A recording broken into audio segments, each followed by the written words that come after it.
Welcome back to another video. Today I'm going to be doing a review of the vintage Kenner Jabba the Hutt action playset. This figure is really cool. Actually, it's my favorite figure of all time. Out of any figure that I have, out of all of them, this is my absolute favorite of every single one of them. Just because of, how they made it and what they did with it. So, the figure itself is my favorite. Whoops. Sorry, Salacious.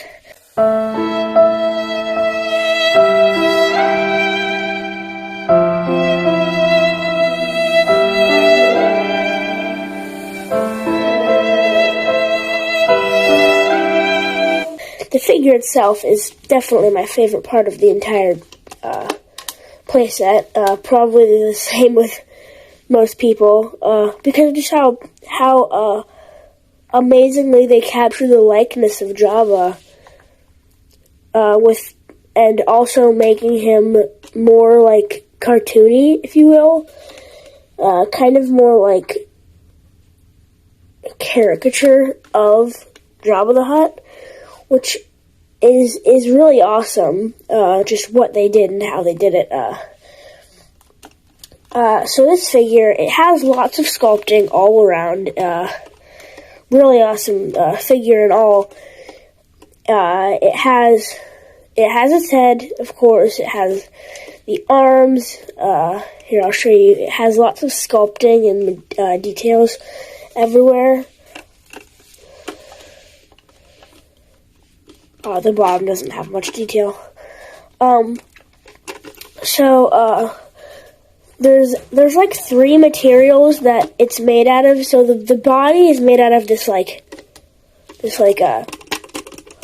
hard plastic that you can't really deform, but the head is made out of a more squishy, not really squishy, but it's a more rubbery plastic that's easier to deform. Still not easy, but you can do it. Well, the arms are made out of more like rubbery plastic, just like the head, but not as easy to actually deform.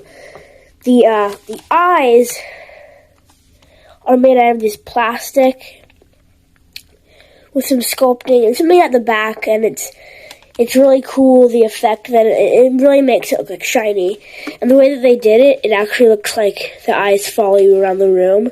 So wherever you turn it, it just looks like it's still looking at you. So one thing about this figure, if you're gonna think about buying it, is the arms. So if you're moving, oh my.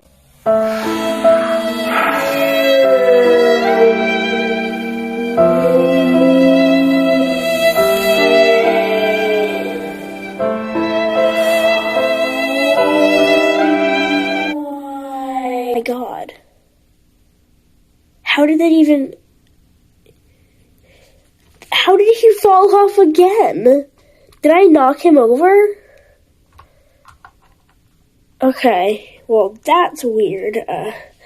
But the arms, over time, will, the pegs, basically the way that they made it was, there is pegs on the body, and there is holes on the arms, so they just are basically stuck on there, and if that mechanism breaks, you can only glue the arm on, and there's no way for you to reattach that on. And so if you're using the figure for anything but displaying, it will, well, not all of them, but there's a very high chance that it will break and the arms will fall off, which is kind of disappointing. But, you know, it's an old figure.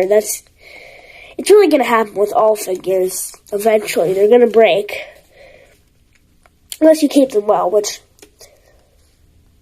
you can. I mean, if you're not, like, using it for, like, actually playing with it, then it won't come apart. Here, I'll show you the sculpting at the back of the head there. I didn't really do that, did I? Here, I'll show you the sculpting at the back of the head there. I didn't really do that, did I? Another thing is the action feature.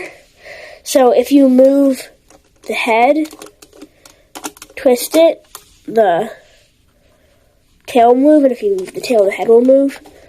Which I'm not the biggest fan usually of action features, but this one does not affect the look and feel of the figure, and it works well. And it's not, usually I would say, like, oh, they should just get rid of it altogether, but I actually kind of like this one because you can use it to make him do more stuff. So he can, like, look that way, look this way, look in between, or just move his tail in general.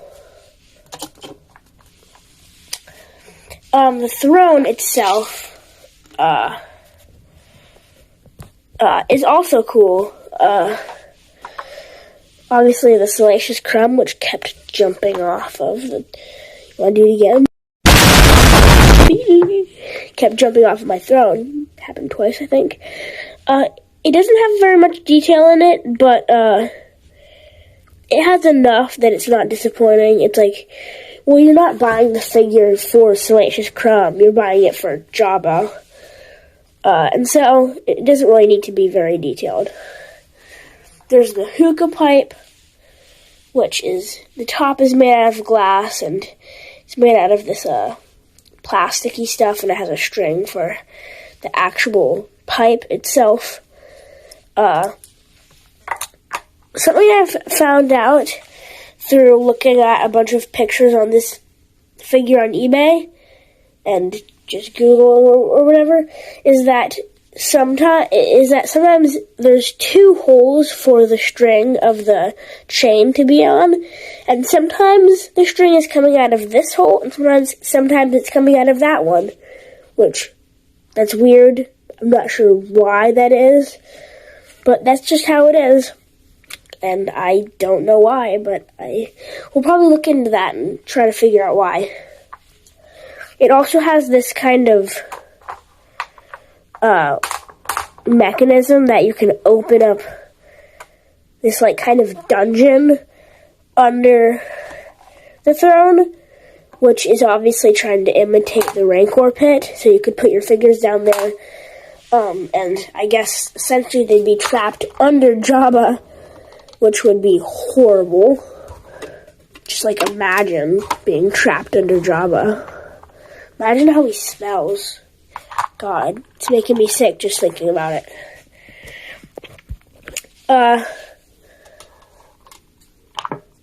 Oh my God. Again? That's like the third time that just happened to me.